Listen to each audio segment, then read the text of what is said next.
Hi, fourth grade. This is Dr. Muchler here with your SEL lesson. I hope your e-learning is going smoothly. And I also hope that if you're in a situation where you need to use your skills we've been talking about in SEL lessons, that you've taken the opportunity to try them out and hopefully find that it makes the situation better.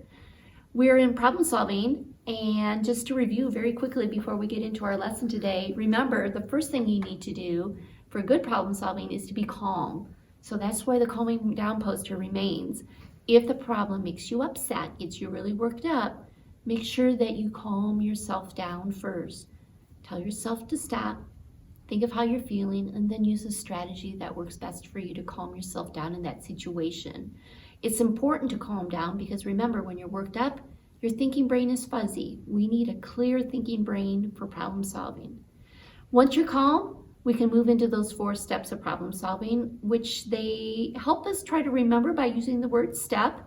S, that's say the problem without blame. That's really important. If you keep blaming, you stay stuck. Use that magic question. What do I want or need? Or what do we want or need in this situation? That should help you to describe the problem without blame. Once you're able to successfully see the problem without blame, then you can move to T. This is the brainstorming step. Think of as many solutions for the problem. A solution is something we use to fix a problem. Once you've come up with lots of different ideas, move to E. This is the if-then step. If I do this, then.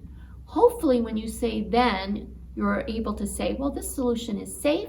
I think it'll work. And it will be respectful to everyone involved.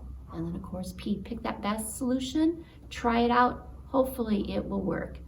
Now today, we're going to deal with a specific problem situation that unfortunately happens sometimes. It's very uncomfortable when we're in a situation where we need to take responsibility for something we've done to cause harm or hurt feelings to someone else. This is a very mature solution, but is the best solution because it is respectful and it is the safest solution. So what I mean by taking responsibility is this. If you do something that in some way is harmful or hurtful to someone else, the first thing you need to do is take responsibility. Don't try to say someone else did it or, oh, you didn't really mean it. You just need to say a statement of responsibility. Follow that by making a sincere apology. That actually was a lesson we had several months ago. A sincere apology is making that statement of responsibility, saying you're sorry, and then following it up by making amends. What I mean by that is, what are you going to do to try to make the situation better for the other person? This is where you will actually have to really use those problem-solving skills because each situation's different. And based on what you've done is what you'll have to figure out how to do the amend. You'll have to think of how it can make the other person feel better. I think the best way to get you to understand this and to learn more is to watch our learning video today, where a young man does something that is very hurtful to one of his classmates. We'll watch him use the strategy of taking responsibility. Let's take a look.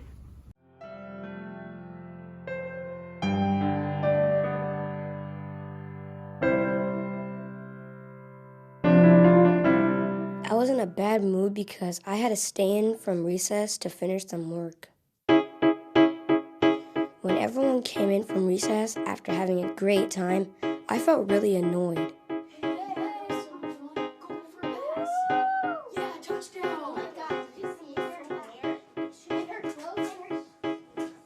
By the time my friend Carlos came in looking all happy, I felt like I was gonna blow up.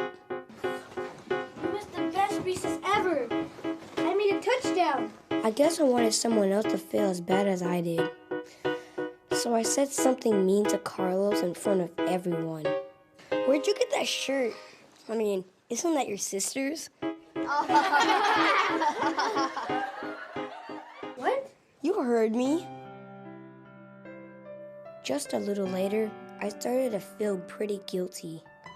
I shouldn't have said that. Carlos is a good friend. Now he's really upset. I don't want him to be mad at me. I need to think of something to do.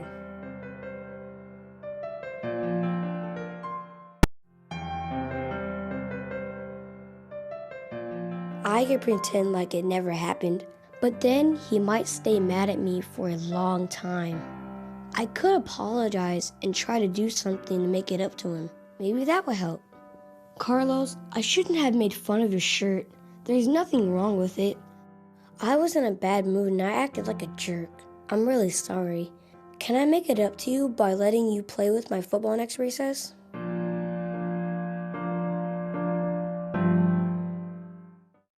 Well, that was quite a tough situation. Derek really did take all of his anger out on Carlos, who was just really excited from having a fun time at recess. And you could tell he really hurt Carlos's feelings. Well, thankfully, Derek was able to step back, get calm, and think about what happened. And he realized that what he did was really hurt Carlos. That used empathy on Derek's part as well. Thankfully, what he did was do the right thing. It's not easy, but it's the best solution in a situation where we do hurt someone else. He took responsibility. He made a sincere apology and then made amends to Carlos, where he offered to let him play with his football next recess. Boys and girls, I really hope you don't get into situations like this very much, but like I've always said to you, we're all human and sometimes we make mistakes. When we do, today, we learn what we can do. It's the right thing to do. Take responsibility. Make that sincere apology. Make amends to the person. And hopefully you can move on in a positive way. Well, before I close, as you probably all know now, we won't be together for the rest of the school year. I'm really sad about that, but I'll be with you through the month of May, where we'll have our SEL lessons on Friday. So I will see you starting next week. I think that's the first Friday in May with our SEL lessons. And if there's anything that's on your mind, questions or any concerns you have, please reach out to me through my email. That's lmuchler@byron226.org. Take care, everyone, and I'll see you next time. Bye.